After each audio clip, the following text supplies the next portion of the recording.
올라도 내려도 행복하지가 않다라는 분이 굉장히 좀 많아요. 아. 올라가면 남들보다 조금 수익률을 비교하면서 안 행복한 분들도 있고, 내려가면 그때 팔 걸. 자기 자신에 대해서 원망하지 말자는 거예요.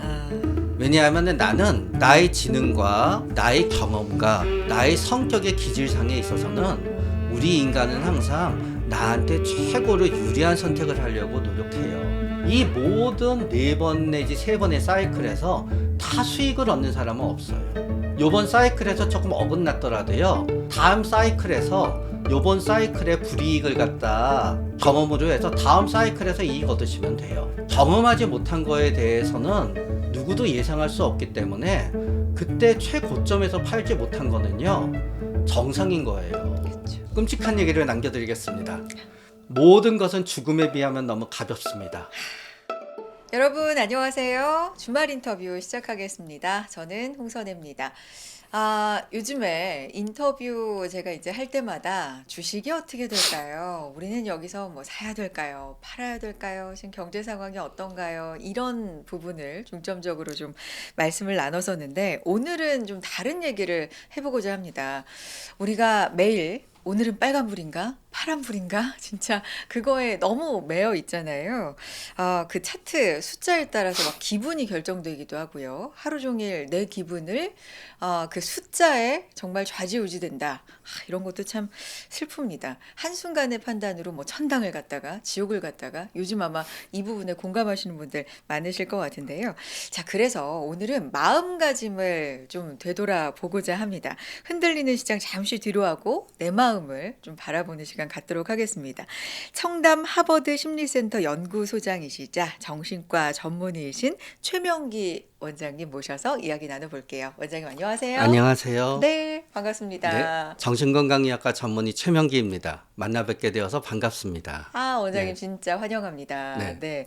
제가 앞서서 말씀드렸지만, 아무래도 저도 네. 매일매일 주식 시장을 특히나 아. 보다 보니까 네. 마음이요, 최근 들어서 특히나 이 변동성에 따라서 네. 제 마음도 같이 좀 왔다 갔다 하는 네. 걸 저도 느끼거든요. 네. 투자자분들도 아마 마찬가지이실 텐데, 혹시 원장님께 상담을 요청하는 경우에 이 주식이나 요즘에 재테크가 이유가 되는 사례도 좀 많이 있나요? 보통 이제 2가지 경우가 있지요. 네. 근데 항상 다 잃어서 오게 되세요. 다 이제 손해가 나서 오게 되세요. 그래서 이제 첫 번째 유형은 뭐냐? 진짜 다 손해가 나서 오신 거예요. 그러나 그분은 빠져나간 돈을 생각하니까 진짜 온통 모두 비어버린 것처럼 이제 아쉽게 허전하지요. 네. 왜냐하면은 우리가 이론적으로는 알아요. 어. 돈이 없어도 먹고 산다는 거를. 그러나 확 돈이 빠지게 되면은요, 우리는 옛날에 석기 시대 때 곳간에 쌓아놓은 쌀이 어디로 다 없어졌을 때하고 비슷한 마음에 빠지게 되는 거예요. 그런데 그분들보다 더 괴로워하는 건 2번째 유형인데요. 투자를 아내 몰래 하거나 투자를 남편 몰래 했는데 왕창 잃으신 분들은요, 이미 이제 각자의 그날이 있어요. 피할 수 없는 날. 예를 들어서 전세 자금으로 전부 다 했는데 이제 돈을 갖다 빼줘야 되는 날이 다가오고 있다든가, 어머. 아내 혹은 남편이 내가 전부 이런 줄 모르고 뭔가 새로 한다 그래서 이제 통장을 갖다 보게 되는 날이 온다거나, 그럼 그날이 오기 한 3달 전부터 야, 들키면 어떡하지? 마음이 콩당콩당콩당 해서 오게 되시고요. 보통은 결정이 난 다음에 이제 안 오세요. 그러나 또 더 콩당콩당 하시는 분은 이게 첫 번째가 아니라 3번째, 4번째인 분이 있어요. 그래서 몰래 한 분들이 확 빠졌을 때의 고통이 엄청난 것 같아요. 그러니까 굉장히 다양한 사례가 있겠죠. 네. 근데 대표적으로 일단은 벌어서 오신 분들은 없고, 네. 대부분이 잃어서, 네. 그렇죠? 잃어서 오신 분들, 혹은 지인이나 특히나 가족들 몰래 해서 네. 굉장히 그 돈이 필요한 어떤 기한이 다가왔을 네. 때 그때 콩닥콩닥해서, 네.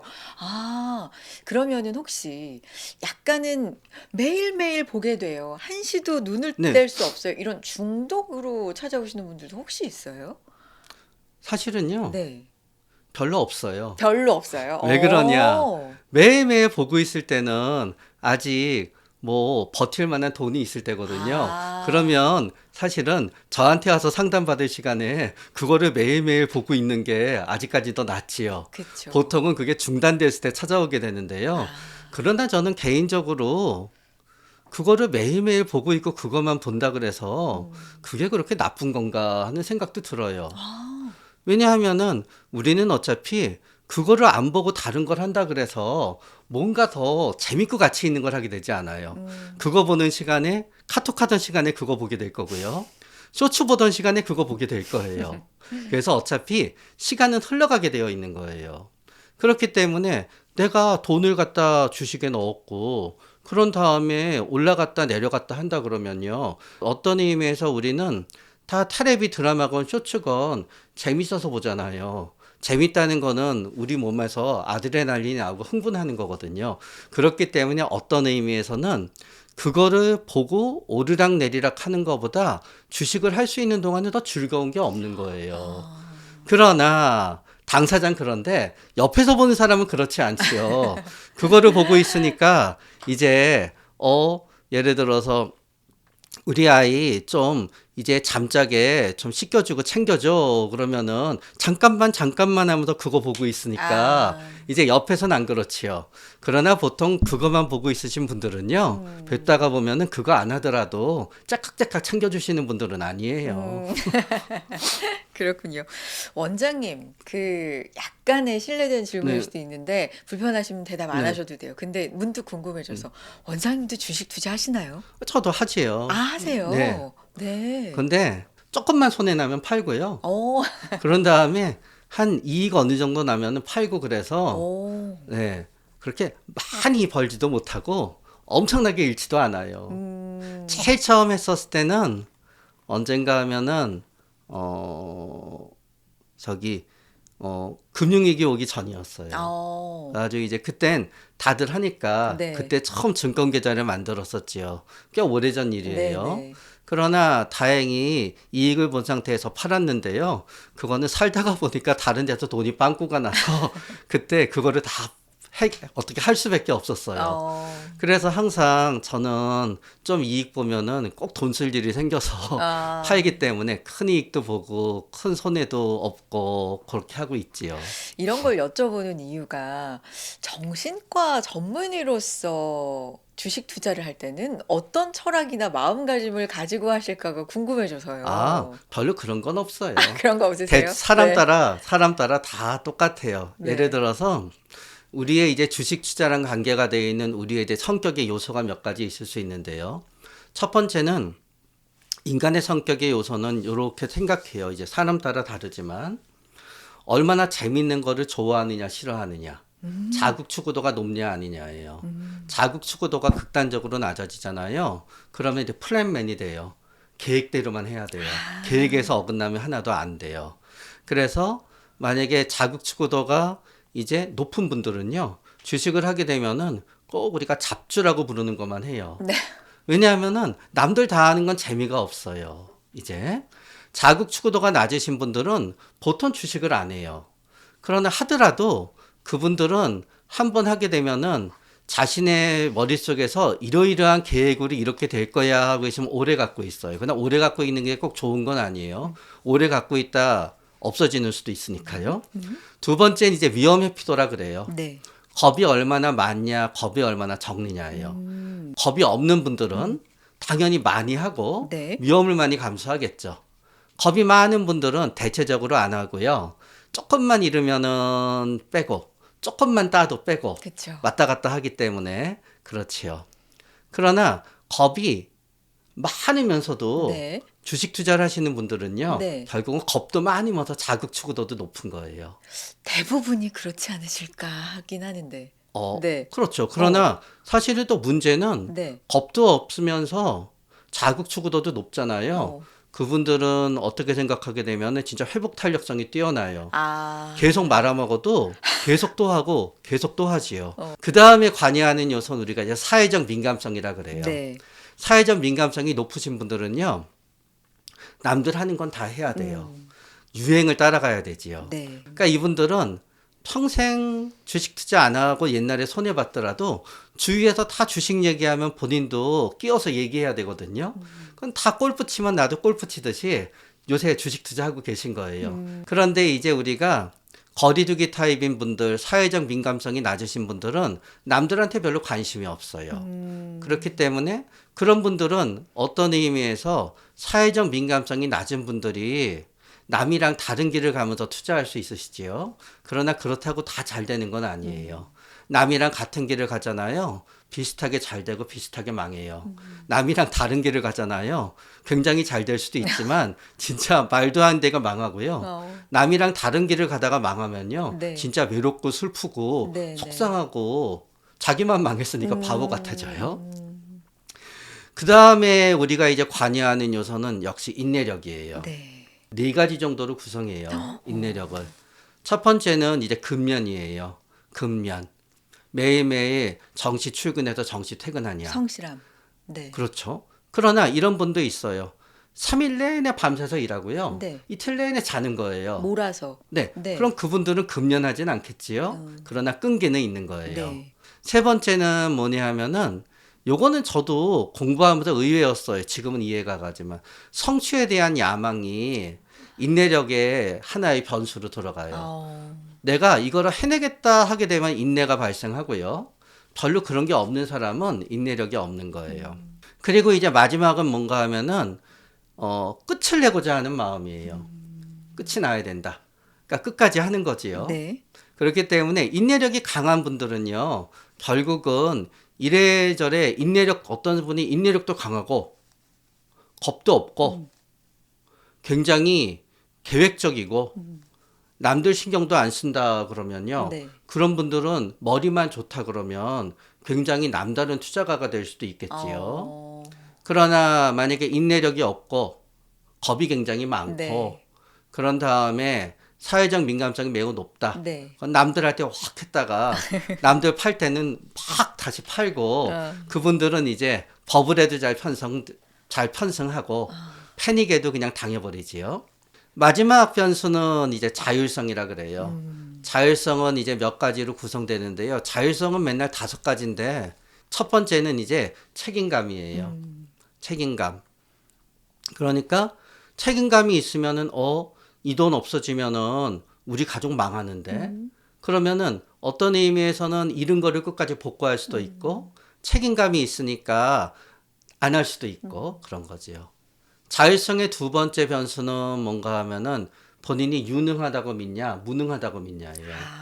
본인이 유능하다고 믿으면은 자기 판단을 갖다 믿겠지요. 네. 그러나 문제는 별로 그렇게 실력이 없으면서 유능하다고 믿으면 문제예요. 그 다음 변수는 이제 자기 불만이냐 자기 만족이냐예요. 네. 자기 만족인 분들은요. 그냥 남는 돈으로 진짜 재미있어서 그러는 거지요. 애초에 우리는 돈을 많이 벌어서 이 정도가 돼야지 자기 만족이 될 것 같다도 있지만요. 네. 자기 만족은 타고 태어나요. 아. 네, 그래서 자기 불만족인 분들은 아무리 돈을 많이 벌고 아무리 곁에서 보긴 행복해도요. 네. 계속 불만족으로 살아요. 오. 자, 그러면 목적의식. 네. 목적의식 좋은 것 같지요? 네. 목적의식 꼭 좋지 않아요. 목적의식이 높잖아요. 내가 하고 싶지 않은 일은 목적의식이 없어서 안 해요. 그래서 가끔 그러지요. 왜 이 공부를 해야 되는지 네. 모르겠어. 난 목적의식을 찾지 못하겠어. 그러면 오히려 그리고 공부 안 하는 쪽으로 가면 골치 아프지요. 아오. 그래서 이제 자율성은 책임감, 목적의식, 그런 다음에 자기만족, 자기 불만, 유능무능. 유능무능. 네. 마지막으로는 보통 자기 불만이 없으면 같이 가는데 자기 일치도라고 해요. 뭐냐면 내 인생이 제대로 살고 있는 것 같느냐 잘못되고 네. 갔느냐. 이제 그게 이제 자율성이지요. 네. 어떤 사람이 자율성도 강하고 인내력도 강하잖아요. 그러면 진짜 끝까지 가요. 그렇기 때문에 이게 그렇게 되고요. 그래서 자기 성격에 맞는 투자가 다 있어요. 사람들은. 그렇군요. 와, 지금 주식 투자에 이렇게나 많은 성격 유형과 정말 분류가 적용이 될지 음. 몰랐어요. 와, 진짜 전무님께서, 원장님께서 설명해 주시니까 전문적이고 진짜 네. 다른데, 저희 녹화 날짜를 좀 말씀드려야 될 것 같은데, 오늘이 8월 20일 목요일입니다. 네. 원장님도 확인하셨겠지만, 네. 오늘 시장이 상당히 좋아요. 네. 네, 오늘 코스피가 뭐 매수 사이드카도 네. 걸리고, 네, 어제는 매도 네. 사이드카였다가 오늘은 매수 사이드카고 이렇게 하루하루 좀 네. 달라지는 요즘인데요. 그래서 제가 물론 대변할 수는 음. 없지만 요즘에 투자자분들을 제가 이제 시청자분들을 네. 만나다 보니까 어떤 생각을 좀 대략적으로 많이 하실까를 생각을 해봤어요. 우리 시장이 엄청난 속도로 네. 올라갔었잖아요. 그쵸? 6월 네. 중순까지도 진짜 그랬습니다. 막 9,200, 9,300 막 네. 이렇게 갔다가요. 한 달 반 만에 5,000까지도 네. 갔단 말이죠. 그랬을 때 우리 투자자분들께서 어떤 생각을 하셨냐면 올라갈 때는 어느쯤에 팔아야지라는 생각을 막연하게는 하시는데 그 시점을 잡지 잘 못하시죠. 왜냐하면 계속 갈 것 네. 같거든요. 그러다가 이렇게 급하게 떨어지다 보니까 그때 팔 걸. 아, 나는 망했어. 네. 큰일 났다. 이런 생각을 하시면서 원래 나의 본전이나 목표점은 아직 수익 실현도 하지 않았지만 계좌에 찍혔던 그 최고점 네. 있잖아요. 그게 나의 원래 돈이었던 것처럼 생각이 들면서 엄청나게 상실감을 네. 느끼시는 구간이 있거든요. 비단 시청자분들만이 네. 아니라 저희 얘기기도 네. 합니다. 여기는 어떤 심리가 적용이 되는 거예요, 원장님? 그건 네, 너무너무 당연하지요. 그래요. 그건 예를 들어서 어떤 네, 사람이 네, 사장 됐다고 좋아했는데 네. 그 다음날 너 잘못했으니까 평직원으로 가. 그거 엄청나게 그렇지요. 엄청난 네, 네. 상실감과 그러니까 그게 힘들어요. 정상인 거예요. 아, 그래요. 이거를 자꾸 비정상이라고 얘기하는 게 우리 더 슬프게 하는 거예요. 열심히 집 지었어요. 네, 벼락쳐서 집이 다 타버렸어요. 네. 그러면 엄청 슬프죠. 음, 그렇기 때문에 내가 결국은 내가 엄청나게 많은 돈을 가졌다가 네. 엄청나게 돈이 없어지게 되면은요, 음. 당연히 슬프고 정신없고 그게 당연한 거예요. 그러나 아, 사람들이 자꾸 거기에 대해서 무슨 뭐 인간은 돈과 관계없이 가치를 추구해야 되고 고귀해야 되고 돈을 갖다 잃어서 굉장히 슬퍼하는 거는 말도 안 되고 성숙하지 않은 것처럼 다들 얘기해서 그렇지요. 네. 저는 굉장히 당연하고 성숙한 자세라고 생각해요. 어, 그리고 우리는 잃었을 때 많이 슬퍼하고 많이 괴로워야지 그 다음에 조심스럽게 되거든요. 아, 고통이 없으면은 똑같이 돼요. 네. 그러나 저는 이렇게 말씀드릴 때가 있어요. 실제로 제가 써먹는 거긴 네, 한데요. 네. 팔아야 될지 안 팔아야 될지 모르겠을 때요. 음, 일단 팔아요. 네. 그리고 나서 아무래도 잘못 팔았다 그럼 한 시간 있다 또 사요. 농담이 아니라 진담이에요. 어, 근데 이게 거기서 딱 나와요. 네. 팔고 막상 팔아보니까 잘 팔았는데 네. 그거 안 사게 되거든요. 아, 그러니까 이게 내 손에 쥐고 있으면은 항상 결정을 못 해요. 일단 한번 한 시간만 내려놓고 결정하게 되잖아요. 조금 멀리서. 네. 얘는 언제든지 팔았다 다시 살 수 있어요.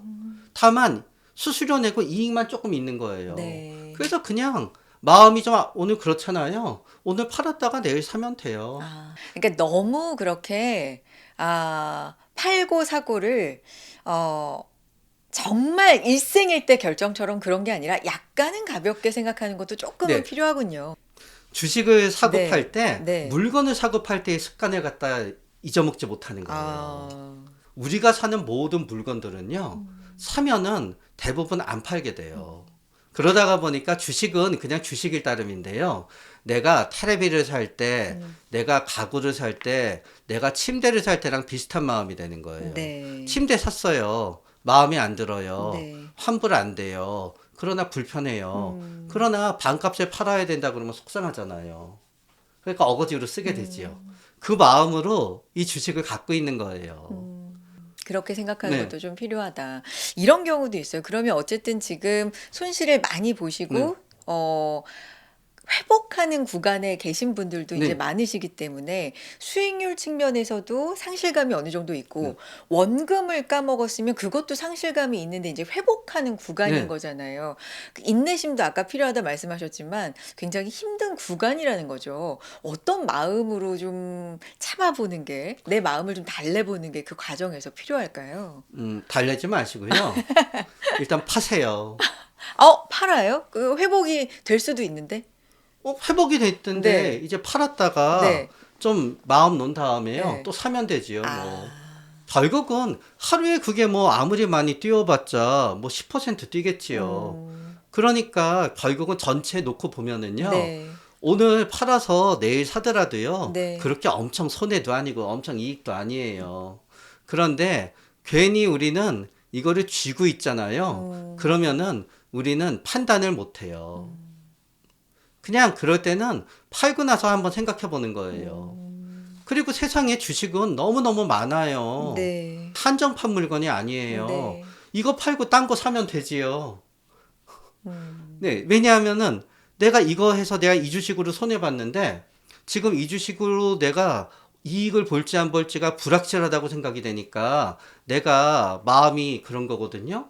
그럼 왜 이거를 계속 갖고 있어요? 이거 팔고 딴 거 사면 되지요. 세상에 주식은 너무너무 많은데요. 원장님, 그럼 이런 부분은 어때요? 아까도 말씀드린 부분 중에서 주식시장 상황에 따라서 하루 기분이 좌우된다. 저 사람 오늘 얼굴 표정만 봐도 오늘 시장을 알 수 있다. 네. 뭐 이런 분들도 있을 수 있잖아요.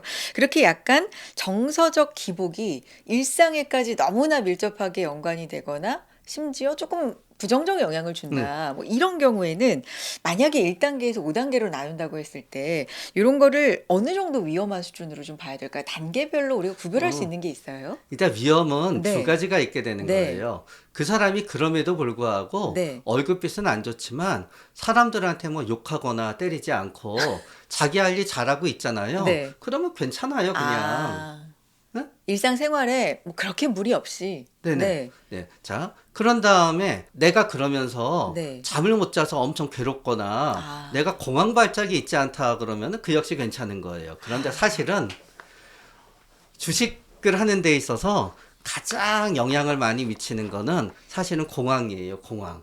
그러니까 우리의 이제 패닉이란 뜻이 아니에요. 네. 이제 공황 발작을 했을 때요, 발작을 하는 사람은 한 사람도 없어요. 번역이 잘못됐어요. 패닉 어택이거든요.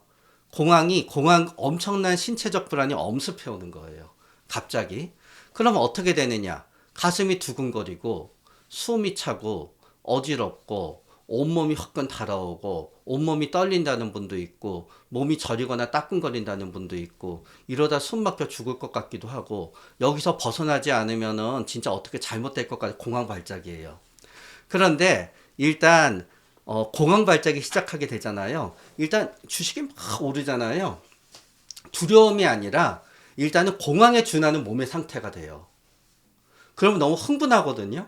아, 올라도. 오를 때도 네, 너무 네. 흥분할 수 아, 있잖아요. 네. 진짜 흥분하고 본인은 막 이렇잖아요. 네, 네, 그럼 막 네. 사게 되는 거예요. 아, 자, 어떤 사람이 잃고 나서 공황에 빠졌어요. 네. 그럼 막 불안에 미치겠어요. 네. 그러면 좀 있다가 다 진짜 일원이 될 것 같으니까 막 팔기도 하는 거예요. 그쵸. 어떤 사람은 막 공황이 오고 가슴이 두근거리고 미치겠어요. 아, 뭔가 해야 되겠어요. 그런데 파는 쪽으로는 못 하겠어요. 그건 추격 매수에 들어가는 거예요. 그렇기 때문에 공황에 해당되는 증상에 해당되는 주식의 올라감과 내려감에 따라서 내가 가슴이 두근거리고 그런 다음에 막 어떨 때 막 가슴이 막 진짜 신체적으로 내가 반응이 나타나기 시작한다. 그러면 그때는 약간은 어느 한계를 넘어서지만 이 역시 그분이 운도 좋고 실력도 있고 배짱도 있다 그러면요. 뭐 그래서 더 사서 더 잘 될 수도 있는 거고요. 그런 다음에 공황 때문에 빨리 팔았는데 나중에 더 떨어지게 되면은 공황 때문에 팔아서 다행이다 그럴 수도 있는 거지요. 알 순 없어요. 신체적 증상으로 진짜 그게 나타나면 진짜 이거는 약간 의학의 도움, 뭐 약의 도움 이런 거를 의사 선생님이 찾아가서 네. 좀 받아야 되겠네요. 그래서 사실은 내가 주식을 하는데 너무 가슴이 두근거렸다 말았다, 식은땀이 났다 말았다 해서 너무 괴롭다. 나는 이게 포기하든 계속하든 내 판단을 하고 싶다. 그러면 그때는 몸의 흥분을 가라앉히는 약을 먹고 투자하잖아요. 그러면 그때는 내 몸이 내 몸이 매도냐 매수냐를 선택하는 게 아니라 내 뇌가 매도냐 매수냐를 선택하게 되지요. 아, 그런데 내 심장이 네. 매도냐 매수냐를 갖다 선택하게 되면은 네. 그거는 사실 내 심장이 내 뇌보다 훨씬 강하거든요. 그러니까 그렇게까지 되는 분들이 많으면 안 되겠지만 네. 혹시라도 주식으로 인해서 뭐 신체적인 그런 네. 증상까지 생긴다 이러면 전문의의 네. 주식을 그만둘 수도 있는 거지만 그러니까요. 반대로 어. 약을 먹으면서 주식을 할 수도 있는 거예요. 아, 그렇게까지 하시기 전에 좀 안정을 찾아가는 방법이 좀 필요할 텐데, 우리가 심리적으로 얘기할 때 주식에서 흔히 포모 얘기를 참 많이 했어요. 네.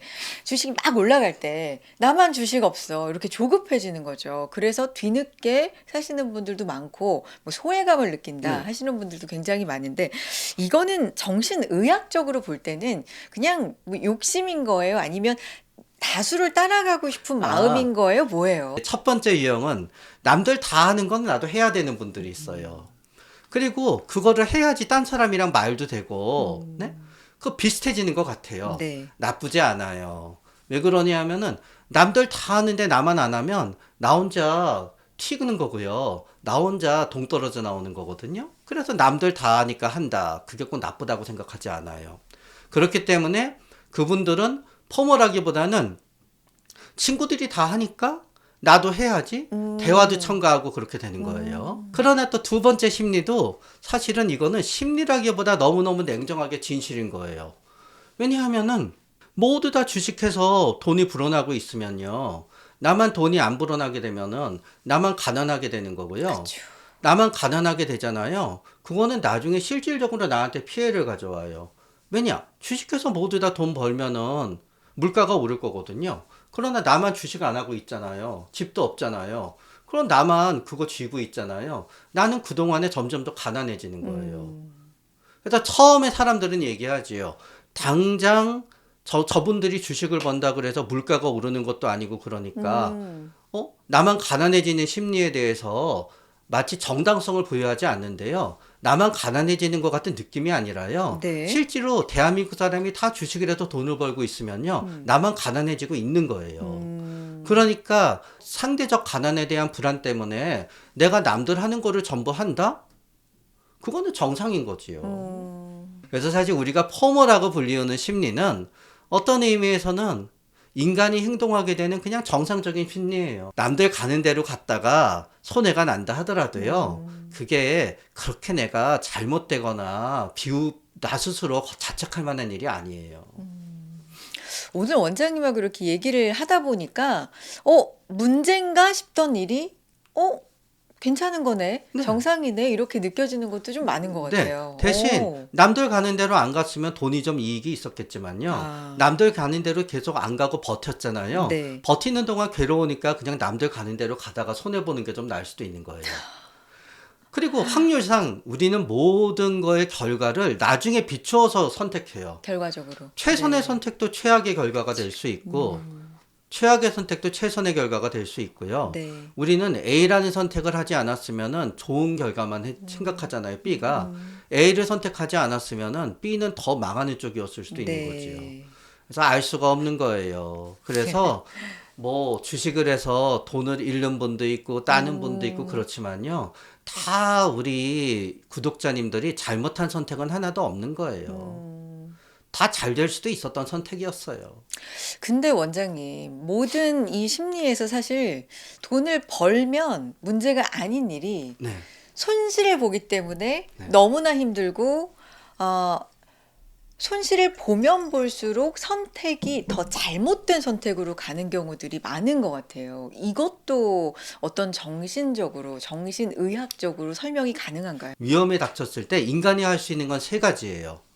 맞서 싸우냐? 달아나냐? 일단 가만히 있느냐? 네? 그래서 1. 진짜 정신이 나가서 제대로 된 판단을 못한다. 주식으로 돈을 잃는데 왜 정신이 나가? 예를 들어서 우리 우리 자녀가 음.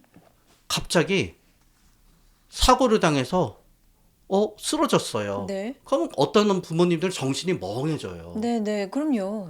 똑같은 거예요. 네. 주식이 확 떨어지잖아요. 네. 경험이 없어 정신이 멍해져요. 아. 일단 그렇게 잘못하는 분들이 있고요. 음. 두 번째는 뭔가 하면은 주식은 하지만 도박을 할 때의 추격 매수와 똑같은 기제를 가지신 분들이 있어요. 아, 어떤 걸까요? 그러니까 떨어질수록 계속 사는 거예요. 아. 그러니까 추격 매수인 거지요. 회복을 위해서 회복할 수 있겠다라는 믿음이 막 강해지는 건가요? 아니면 마음이 급해지는 건가요? 거의 네. 사냥의 본능이에요. 아. 떨어지잖아요. 네. 그러면은 이게 기회란 생각이 드는 거지요. 아. 그러니까 확 떨어지면 확 사는 거예요. 결과적으로 내일 오르면 좋지만 안 오르면은 최악의 선택이 그렇죠. 되지요. 그래서 그런 분들을 보면은 대체적으로 겁이 없어요. 그런 다음에 자극 추구도는 무지무지 높아요. 겁이 없으면서 자극 추구도는 무지무지 높고요. 스스로 굉장히 유능하다고 믿어요. 자기 생각대로 돌아갈 거라고 믿어서 확 사는 건데 이제 잘못된 판단이 되는 거지요. 그 다음 잘못된 판단은 겁이 너무 많아서요. 주식이 떨어지면은 가슴이 두근거리고 잠이 안 오고 숨이 차고 커다랗게 돌이 얹혀져 있는 것 같아서 견딜 수가 없어요. 그러면은 아무리 주위에서 지금 팔면 안 된다 그래도 네. 다 팔아버리는 거죠. 아. 앞서서 말씀해 주신 그 외 자극 추구도, 위험 회피도, 뭐 인내력 이런 부분 있잖아요. 이런 부분에 상당히 이 주식 투자 행동들에 영향을 엄청 많이 받네요. 근데 이거를 미리 다 나에 대해서 뭐 검사를 해 보고 주식 투자를 하고 이럴 수는 없는 거잖아요. 내가 위험 회피도가 얼만지 뭐 이런 것들을 다 심리 검사를 해 보고 주식 투자하는 분이 얼마나 되겠어요. 심리 검사에도 네. 별 소용은 없죠. 아, 그죠. 네, 그쵸. 그러나 이제 네. 이거를 얘기하는 건 결국 네. 그거예요. 자기 자신에 대해서 원망하지 말자는 거예요. 아. 왜냐하면 나는 나의 지능과 나의 경험과 나의 성격의 기질상에 있어서는 우리 인간은 항상 나한테 최고로 유리한 선택을 하려고 노력해요. 그래서 여러분들이 어떤 선택을 하셨더라도 그게 결국 손해가 나오는 거로 나왔더라도요. 다른 선택을 하는 것보다 그 선택을 해서 여러분들은 훌륭하신 거예요. 저 앞선 원장님의 그 말씀 중에서 만족이라는 키워드가 네. 저한테 상당히 좀 네. 인상적이었거든요. 만족하는 그 정도도 아까 뭐라고 말씀하셨냐면 약간 가지고 태어난다. 네. 이렇게 말씀하신 게 저는 좀 와닿았어요. 어느 정도 수익률 아니면 뭐 네. 그쵸? 뭐 어차피 주식도 돈을 벌기 위해서 하는 거니까 그런 것에 대한 만족도도 어떤 분은 요만큼 수익으로도 만족하는 분이 있는가 하면 어떤 분은 굉장히 벌었지만 너무 속상해 하시는 분이 네. 있거든요. 더 못 벌어서. 그러니까 그런 만족도 같은 경우도 노력이 아니라 아니면 마음가짐이 아니라 태어난다. 타고 태어난다라는 말씀이신가요? 보통 네. 처음에 어린이집 가보면 결정나요. 아, 그래요? 계속 네. 남의 장난감 뺏고 다니는 애가 있어요. 만족할 줄을 몰라요. 그런데 어떤 애들은요, 네. 장난감 뺏기잖아요. 네. 또 딴 거 갖고 재밌게 놀아요. 그러니까 기질이라는 말씀이시네요. 네. 근데 오. 얘가 저거 갖고 재밌게 노니까 얘는 또 가서 뺏어야 돼요. 어. 자기 건 재미가 없거든요. 네. 근데 계속 어떤 애는 계속 장난감 뺏으러 다녀서 전화 오지요. 맨날 어린이집, 유치원 내내 전화 와요. 네. 어머님, 우리 애가 또 싸웠어요. 네. 어쩌다 그렇게 됐나요? 네. 그렇게 되고요. 이쪽에도 맨날 전화 와요. 우리 애가 또 뺏겨서 어머님 자녀분이 또 울고 있어요.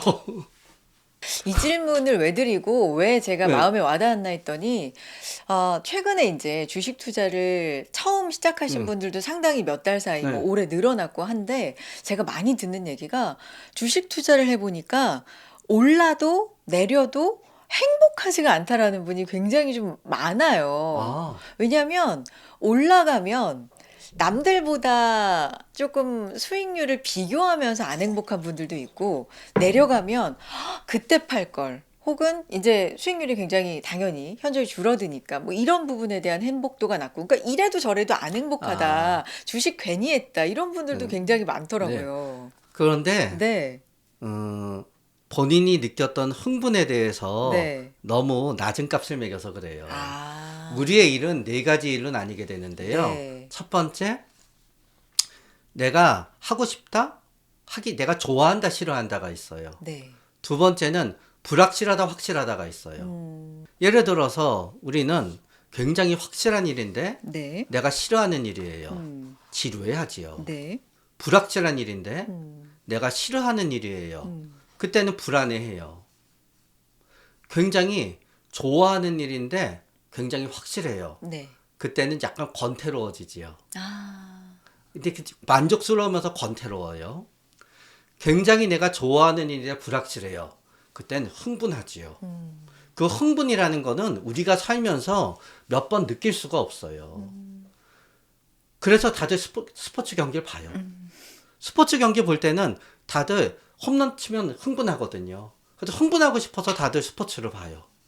또 흥분하고 싶어서 춤도 추지요. 네. 또 흥분하고 싶어서 또 뭐를 하느냐? 쇼핑을 하지요. 왜냐하면 그 물건을 사라고 꼴로 누르기 바로 직전 흥분이거든요. 그렇죠. 그래서 이제 요거를 뭐를 하냐면요. 라이크와 원트. 아. 라이크는 좀 그거를 좋아해서 오래 쓰는 거예요. 네. 원트는 갖고 싶어서 가져야 되는 네, 거거든요. 네, 네. 그래서 원트가 높고 라이크가 낮잖아요. 네. 계속 사야 돼요. 네. 자, 주식을 하는 동안에 우리가 원하는 의미에 굉장히 확실하면서 내가 좋아하는 쪽으로 가지는 않았을 수도 있어요. 여기에는 확실함이 없어요. 그러나 오히려 불확실하면서 내가 좋아하는 쪽으로 갔을 때 나는 내 주식으로 엄청난 흥분을 산 거예요. 대신 그 대가로 좀 잃을 때 또 엄청난 불안이 있는 거예요. 그래서 결국은 그 흥분의 가치를 너무 낮게 평가하지 마세요. 결국은 지금은 잃었을지언정 그때 기분 좋았거든요. 태어나서 처음으로 돈이 이렇게 많이 돈나무가 바로 이거구나. 네? 그 즐거움은 즐거움대로 간직하면 되는 거예요. 그 가치도 네, 생각을 네. 해야 된다. 우리가 어떤 사랑하는 사람이랑 헤어지다가 사귀다가 헤어지면요. 네. 그 사람이랑 있었던 즐거운 순간들도 있었잖아요. 그래서 이뤄도 따도 행복하지 않다는 분들은 그 흥분이 희열 쪽이 아니라 자꾸 그 흥분을 불안 쪽으로 느끼기 때문에 그래요. 네. 그분들이 결국은 겁이 많은 분들이지요. 그러면 그분들은 만약에 그 희열이 나한테 불안으로 느끼고 즐거움을 주지 않는다 그러면은 주식이 맞지 않는 거예요. 그러니까 현재의 주식은. 그러나 그런 분들도 이제 장이 다 밑으로 되고 예를 들어서 삼성전자의 암흑기 5년 5만 전자에서 6만 전자 됐다 또 5만 전자 됐다 6만 5천 됐다 5만 됐다. 정말 길었죠. 네, 그 긴 암흑기에는 이렇게 또 흥분을 느끼지 못하는 분들이 또 오래 잘 버텨요. 흥분을 못 느끼기 때문에요. 네. 5천 원만 올라도 만족하게 흥분하시거든요. 그러니까 이분들은 지금에 왔다 갔다 하는 흥분이 본인한테 과한 흥분인 거예요. 그러면은 조금 왔다 갔다 안 하는 거를 사세요. 주식을 하는 과정이 어떻게 보면은 원장님과 얘기 나누다 보니까 나를 알아가는 과정일 수도 있겠다라는 생각이 드는데 또 하나 질문 드리고 싶은 게 원장님 손절 잘하신다고 아까 말씀 주셨는데 이 손절이라는 게 진짜 어렵거든요. 손이 잘 안 가요. 이걸 왜냐면 매도 버튼을 누르는 순간 이거는 손실 확정이거든요. 매도 버튼만 안 누르면 아직까지는 희망이라도 살아있는 건데 버튼을 누르는 순간 이거는 손실 확정이기 때문에 이게 굉장히 좀 어려운 과정인데 그래도 손절이 필요할 때가 있잖아요. 네. 여기에는 정신의학적으로 좀 필요한 마음가짐 없습니까? 마음가짐은 있는데 네. 이 마음가짐대로 안 돼요. 그래요? 왜냐면 버튼을 누르는 순간 현금이 생겼잖아요. 아, 그러면 버튼을 누르고 현금이 생기잖아요. 네. 이렇지만 그거를 사고 싶은 거 사세요. 그러면 갑자기 마음이 좀 편해져요. 자, 내가 한 3천 했어요. 네. 손절한다 그러면 아까워요. 그러면 2천에 손절하고 그거를 원하던 명품을 사야지. 1,000만 원이 날아가는데요. 그렇더라도 네. 물건 보면은 이거 농담이었고요. 네, 네, 네. 이런 마음이 보는 건데 손절을 잘하는 사람들은요. 네. 이게 사람에 따라서 예를 들어서 100만 원 버는 거랑 100만 원 손해 보는 건 또이또이인 것 같잖아요. 네. 그쵸? 100만 원 손해 보고 100만 원, 그러니까 100만 원 이익 받다가 100만 원 손해 보면 0이 되는 거잖아요. 음, 그러나 어떤 사람은 그래도 100만 원 이익을 봤었던 때의 기쁨을 생각하면서 그래도 재미있었지 생각하는 사람이 있어요. 네네. 그 사람은 이익을 봤을 때의 즐거움이 손해를 봤을 때의 괴로움보다 큰 거지요. 아, 그러나 어떤 분들은요, 네. 손해를 볼 때의 그 아픔이 이익을 볼 때의 즐거움보다 훨씬 큰 거예요. 그러니까 1대1 마칭이 안 된 거예요. 그럼 이제 그런 분들은 이제 손해를 확정 짓는 게 굉장히 본인이 괴로워지는 거지요, 이제. 그러면 그때는 우리는 어떻게 하면 되느냐? 네. 손해를 확정 짓는다고 생각하지 마시고요. 네. 팔자마자 본인이 생각하기에 오를 것 같은 다른 걸 사세요. 바꾸는 거예요. 그러면 우리는 편해져요, 마음이. 왜냐하면은 왜 떨어질지도 모르는 거를 갖다 쥐고 고민해요. 올라갈 가능성이 높은 거로 바꿔서 하면 되지요. 주식은 너무너무 많아요. 그러나 또 그러지 못하는 데도 이유가 있어요. 왜냐하면 아는 주식이 이거밖에 없거든요. 아, 아는 주식이 삼성전자밖에 없어요. 그건 삼성전자가 떨어졌어요. 삼성전자 빼고 나머지 살려니까 다 불안해요. 다 모르는 친구들이거든요. 그럴 수 있죠. 네. 네. 아는 게 삼성전자랑 하이닉스밖에 없어요. 그러면은 삼성전자랑 하이닉스는 그래도 지금 나쁜 친구지만 아는 애들이거든요. 얘네들을 갖다 팔고 모르는 애를 갖다 사귀려고 그러니까 너무너무 감이 안 잡히는 거예요. 그래서 계속 쥐고 있는 거지요. 그러니까 예를 들면 뭐 삼전 닉스에 지금 비유를 해주셨지만 어쨌든 내가 쥐고 있는 그 주식은 내가 잘 아는 거고 네. 나머지를 보려니까 모르는 거고 뭐 이런 심리도 네, 좀 작용을 네. 한다. 그래서 오래 하다가 아, 보면은요. 네. 오래 하다가 보면 그렇게 오래 쥐고 있지 않아요. 네. 오래 하다가 보면은 그게 그냥 다 똑같은 A라는 돈, B라는 돈, C라는 돈, D라는 돈으로 보이는데 처음 하게 되잖아요. 네. 아는 게 그거밖에 없으니까 네. 그걸 팔고 딴 걸 살 생각을 못 해요. 원장이 막 얘기하다 보니까 진짜 투자했던 그 나날들을 약간 되새겨 보게 또 되는데 원장님 그러면 요즘에 일상생활에서 메타인지라는 말도 좀 많이 쓰거든요. 네. 뭐 객관화? 자기 객관화? 이런 말하고도 네. 약간 혼동해서 쓰는 것 같기도 하고 투자에 있어서도 메타인지가 필요한지가 좀 궁금해요. 왜냐하면 이제 시장 자체가 너무 좋을 때 우리가 흔히 물반 고기반 이렇게 네. 얘기할 때는 내가 투자를 진짜 잘하는 사람인 것 같거든요. 넣는 족족 플러스가 나고 막 이럴 수도 있는 거고 아닌 경우에는 또 반대일 수도 있는 네. 건데 그런 어떤 투자인지 메타인지 이런 것도 좀 필요한지 정신의학 측면에서 궁금합니다. 네. 이제 메타인지는 원래 뭔가 하면은요. 네. 내가 뭐를 아는지 모르는지를 아는 게 이제 메타인지라 그랬어요. 네. 처음에는. 네. 이런 거지요. 공부해요. 네. 시험 공부해요. 그럼 이게 내가 머릿속에 외웠는지 안 외웠는지를 알아야 되잖아요. 그렇죠. 그런데 어떤 애들은 다 본인이 외웠다고 생각하고 자요.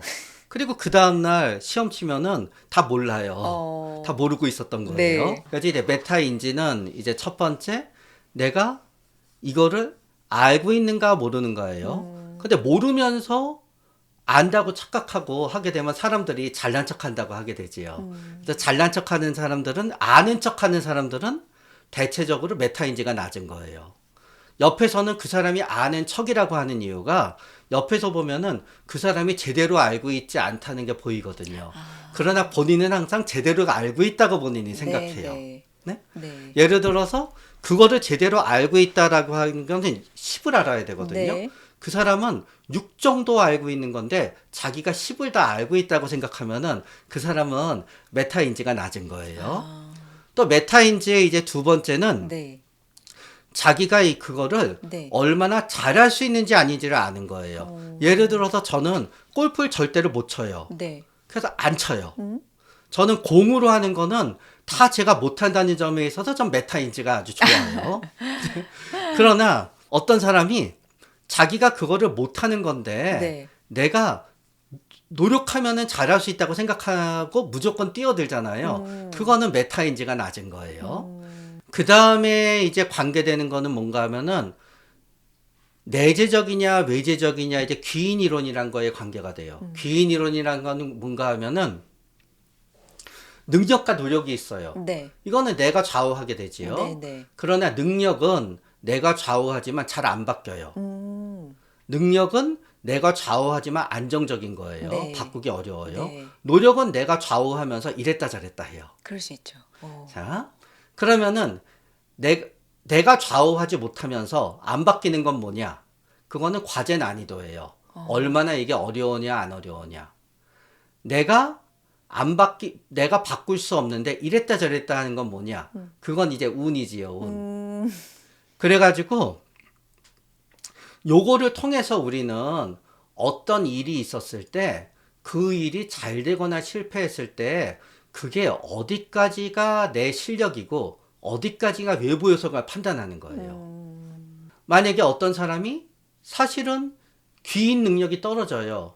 그러면은 운에 의해서 좌우가 된 건데 전부 다 그게 내 실력이 내 능력과 내 노력이라고 생각하게 되면은 잘못 판단하고 있게 되는 거지요. 네. 이제 마지막에 필요한 거는 이제 이분이 얼마나 자의식이 높으냐 아니냐예요. 네. 자의식은 이제 어디 있거나 나 자신의 경계가 분명하고 내가 허물어지지 않는 거예요. 우리가 되면서 나를 잃어버리게 되는 분들은 자의식이 낮아요. 그런 분들은 다 잘 될 때 같이 잘 되고요. 네. 그 우리의 능력을 나의 능력으로 생각해요. 우리의 능력을 나의 능력으로 생각하고 도취가 돼요. 그러나 자의식이 강한 분들은요, 항상 우리의 능력에 쏠려가지를 않아요. 네. 자, 그래서 네. 셀프 어워니스가 잘 되고 네. 귀인 능력이 뛰어나며 네. 그러면서 자기 성찰 능력이 있는 사람들은 휩쓸리지 않지요. 그래서 이 사람들이 항상 좋으냐? 좋지 않아요. 네. 이런 게 있게 되잖아요. 작년에 제 삼성전자 같은 게 되는 거예요. 30%에서 팔아버리는 여름에. 아, 30% 수익을 보고 파셨지만 그 이후로 엄청 네, 올라갔잖아요. 근데 단기간에 얻었죠. 아. 그래서 생각했어요. 야, 2달 만에 30이면은 엄청난 거야 하고 팔았죠. 네. 대신 그러나 만약에 그때 자기식이 없고 자기 성찰 능력이 없고 귀인 이론이 안 되는 분들은요. 여태 저보다 높은 수익을 높은 고지에 있어요. 아.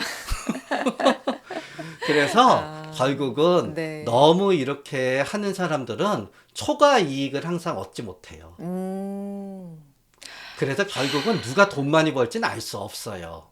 원장이 그러면 사실 기복이 진짜 심한 시장에서 건강도, 정신 건강도 좀 지키면서 계좌도 지키면 좋고요. 그건 너무 당연하고 나 자신도 좀 지키면서 투자 생활을 할 수 있게 최종 마인드셋을 어떻게 가져가면 좋을까요? 네, 이제 두 분야로 얘기할게요. 네. 첫째 분야는 진짜 하나도 투자하지 않아서 소외감을 느끼는 분들. 네.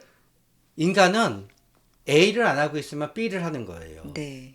그분은 투자를 갖다 안 하는 동안에 그 돈으로 술을 즐겁게 마셨건 아니면 통장에 있는 변화놓는 잔고가 나한테 위안을 줬건 아니면 투자에 이럴 시간 동안에 내가 내 취미 생활을 했건 그런 거예요. 결국은 그때는 그게 다 옳았던 거예요. 그러니까 내가 현재 그동안 투자하지 않고 살았다 그래서 내가 헛살았나 그렇게 생각하실 필요가 없는 거예요. 자, 등락에 따라서 왔다 갔다 하는 거는 대처 방법이 몇 가지가 있어요. 1번 대처 방법이 있지요. 보통 이렇게 심하게 등락이 있는 거는 인간이 돈을 벌면서 살게 되면 한 3번 정도 겪게 되는 것 같아요. 제가 경제 생활을 시작하고 첫 번째 엄청난 등락이 있었던 거는 외환위기이지요. 두 번째 등락을 경험했었던 거는 이제 IT 버블인데 뭐 같이 연관되어 있었어요. 네. 그 다음은 금융위기지요. 그리고 지금인 거예요. 네. 이 모든 4번 내지 3번의 사이클에서 다 수익을 얻는 사람은 없어요. 요번 사이클에서 조금 어긋났더라도요.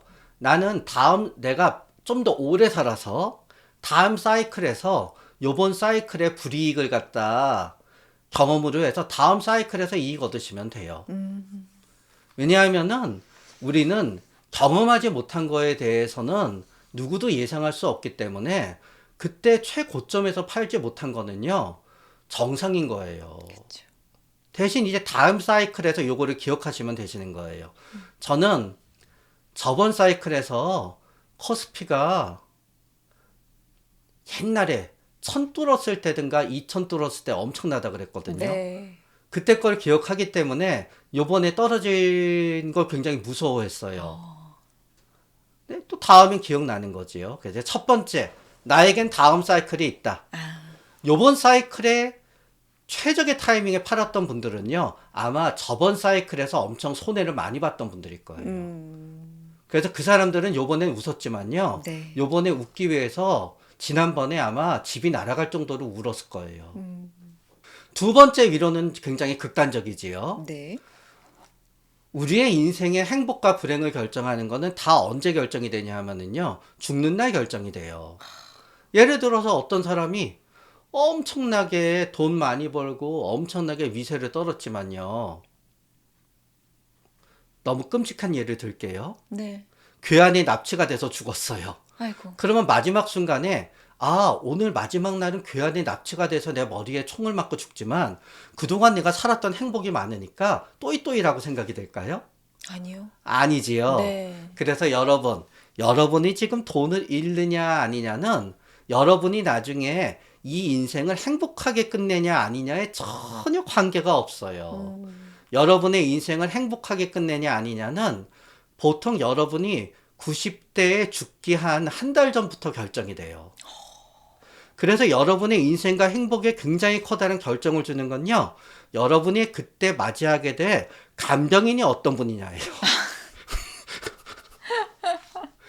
그때 운이 좋아서 친절한 감정인분을 만나잖아요. 위로도 해주고 잘 돌봐주는 거고요. 아이고. 그때 운이 나빠서 불친절한 감정인을 만나게 되시잖아요. 아이고. 여러분은 굉장히 괴롭게 죽는 거예요. 아이고. 그래서 이게 한 30년 전 생각해 보세요. 네. 30년 전에 내 인생의 행복과 불행을 결정했던 일들 지금 돌이켜 보면은 다 아무것도 아니거든요. 이것도 아무것도 아니게 되는 거지요.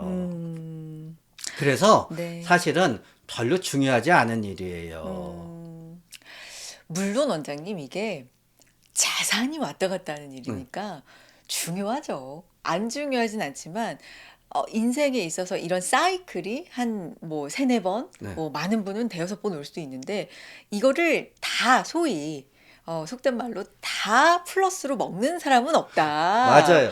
이게 상당한 위로가 되네요. 네. 이번에 버신 분은 분명히 지난번에 잃으셨을 거고. 네. 그래서 어. 사실은 지금 다 손 털으셔도 걱정하지 마세요. 어. 지금 다 손 털고 손해 보시더라도 좀 남아있는 게 있으시잖아요. 한 15년 뒤에 떼돈 벌면 돼요. 15년 뒤에 한번 와요. 참 위로가 되는 네. 말씀입니다. 오늘 이렇게 말씀 듣다 보니까 전문적인 얘기도 이렇게 해주시지만 인생에 대한 얘기도 네. 좀 됐고요. 투자에도 좀 위로가 많이 됐던 것 같아요. 혹시 거의 마지막에 다 말씀해 주신 것 같은데 지금 손실 때문에 너무 속상해하신 분들 위해서 한 말씀 남겨주실 수 있을까요? 마지막으로. 끔찍한 얘기를 남겨드리겠습니다. 모든 것은 죽음에 비하면 너무 가볍습니다. 죽음이라는 헤아릴 수 없는 무게랑 잠깐 비교해 보세요. 그러면 이것은 아무것도 아니에요. 결국은 여러분은 여러분의 목숨을 얼마에 파시겠습니까? 여러분은 주식이 어떻게 되든지 간에 주식과 비교할 수 없는 엄청난 값의 여러분의 목숨을 갖고 있어요. 그러면은 이 손실을 다 만회하면은 목숨을 내놓으시겠습니까? 한 사람도 안 그럴 거예요. 맞아요. 그러니까 이 손실은요, 여러분의 목숨값에 비하면요, 100만 분의 1, 1000만 분의 1밖에 안 돼요. 감사합니다. 오늘 이렇게 선프로TV 첫 출연이신데 좋은 말씀 감사드리고 종종 뵀으면 좋겠어요. 네. 네, 오늘은 여기서 인사 나누겠습니다. 청담 하버드 심리센터 연구소장이시자 정신과 전문의이신 최명기 원장님의 말씀 함께했습니다. 고맙습니다. 고맙습니다.